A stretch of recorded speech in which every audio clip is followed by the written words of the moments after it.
no matter how safe of a driver you are, there's always something that could happen. And if something does happen, then you're gonna want proof. And that's where a dash cam comes in. So today I'm taking a look at this LINGDU LD06 Dash Cam. Now LINGDU went ahead and sent this to me, so I just want to give my first impressions of this. So the top slides right out, and right here we're going to have two different sections. At the bottom is going to be the dash cam itself, and here's a quick sneak peek of it. And right underneath that we can go ahead and lift this box up, and there's going to be a bunch of accessories in here. We have the user manual, the car charger, a 12-foot USB-C power cable, a double-sided adhesive, a pry tool, 5 cable clips, and 2 electrostatic films. Now before mounting and testing out the dash cam, I just want to show you guys around this dash cam, because for starters, it looks really, really nice.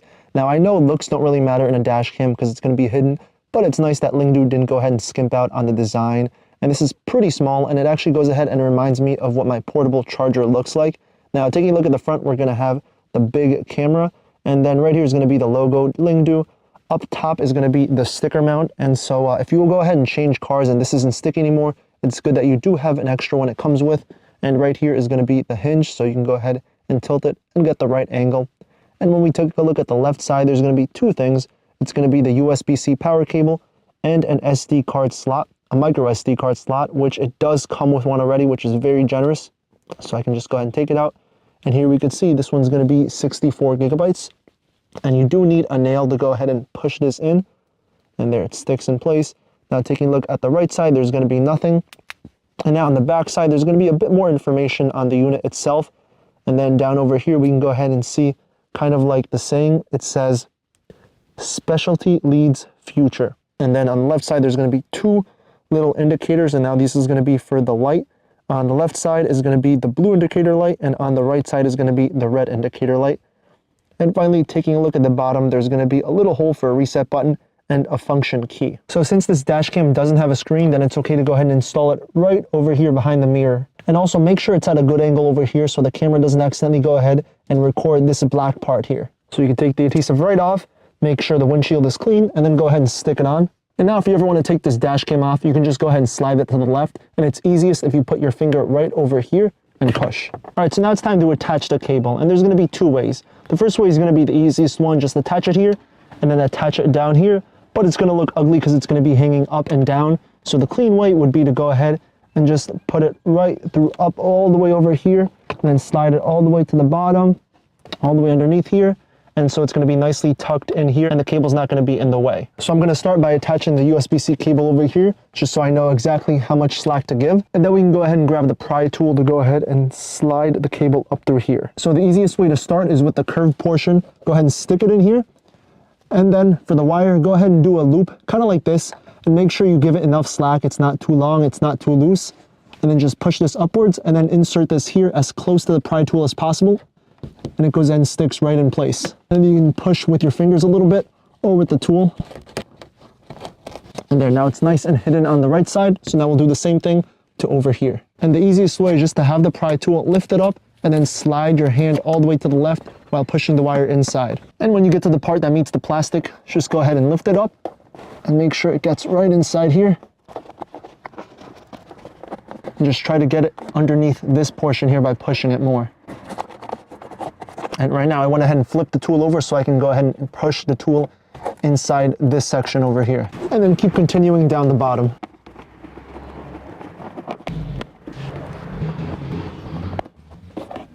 And then when you get to the corner, you can go ahead and lift this up and just push it inside, and then use the tool to push it further in.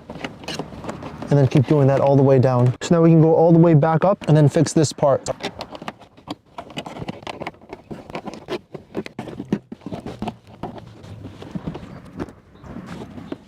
So we're almost there, and you could go ahead and do it the lazy way and just put it over here and put it through here. But don't do that, just because last time I did that with my other dash cam, the wire kept getting loose and I ended up breaking it. So the easiest way to avoid this is by using these clips underneath over here. So just find a solid place to put these cable clips, and in my case it's going to be right over here at the hinge at the glove compartment, just because when I open the glove compartment, this part isn't going to go ahead and move too much versus if I put it over here. And there, and then I can go ahead and give it a push.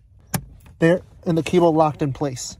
And then do the same thing for the other side, and I can stick the wire right over here, and I can go ahead and give it a push. And then just continue tucking the wire inside here, and so it's pretty loose over here. So what I want to go ahead and do is just grab it like this, and kind of push it upwards.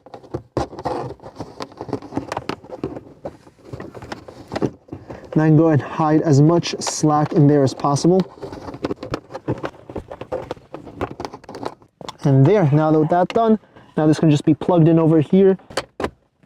And time to check the camera out. All right, so now you can go ahead and turn on the car, and the dash cam should go ahead and automatically turn on. Regular formatting reminder. And there, it just told me regular formatting reminder, and it's currently Recording started.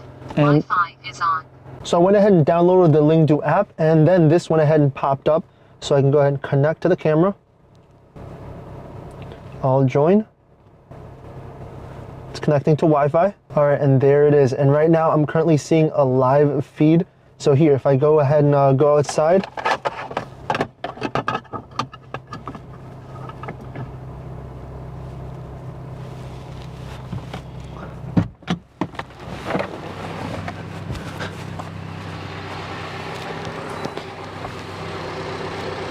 you're going to be able to go ahead and see me.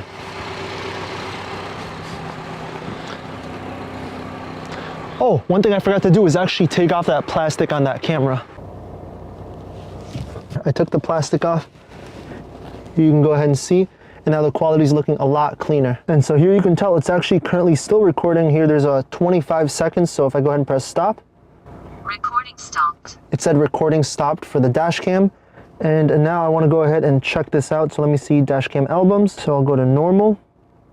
And then here you can see all the videos and images that were taken. And then at the bottom over here, we're going to have more settings, but I can't click onto anything unless I go ahead and stop the recording. All right, so now back to the home screen, there's going to be a few settings at the bottom, but we can't actually click onto any of this. The only thing we can click on is this over here, which is going to go ahead and full screen. So here we can go ahead and see the image currently and what the current resolution is, which it says it's 2560 by 1440 at 30 FPS.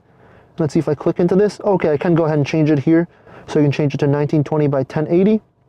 Or 3040 by 2160, which I'll go ahead and leave it as that. And then I can also mess with the audio settings here. So if I press this button here, Audio off. it says audio off, and then I press it again, Audio on. audio on. And now at the upper right corner, we're gonna have a settings button. So here it goes over all the different dash cam settings, starting with video resolution. So again, right now it's currently 3840 by 2160 at 30 FPS. Then here's the other options we have. We also have loop recording. And the reason you'd want 1 minute over 3 minutes is this way, if you ever go over footage and things start deleting, you don't want 3 minutes to be deleted. You just want 1 minute to be deleted so you can preserve as much footage as possible when the time comes. And then we're also gonna have audio recording, so I can turn that on or off. We're gonna have G sensor, and it's currently set to medium. And this is basically gonna detect any physical or gravitational force on the dash cam. So suppose a collision happens and it's currently being recorded, you don't want the video to go ahead and be deleted by accident by the loop function. So it's going to go ahead and save the current video as an emergency file. And the higher you have the G sensor sensitivity, then the less of a force you'll need for this to actually be triggered. And there's also going to be parking mode, but this only works if you go ahead and hardwire connect this. And here we can see volume, so it's currently set at medium. And then here we can go ahead and see what kind of voice commands there are. So turn off recording, open recording, take picture, or lock the video.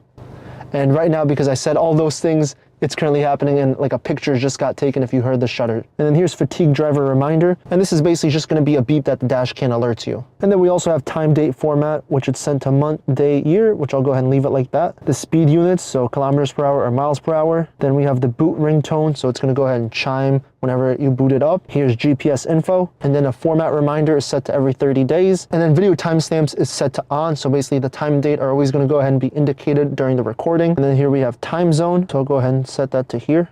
And then there's synchronized time. Then there's also SD card information, format SD card, Wi-Fi name, Wi-Fi password, and default setting if you want to go ahead and reset everything.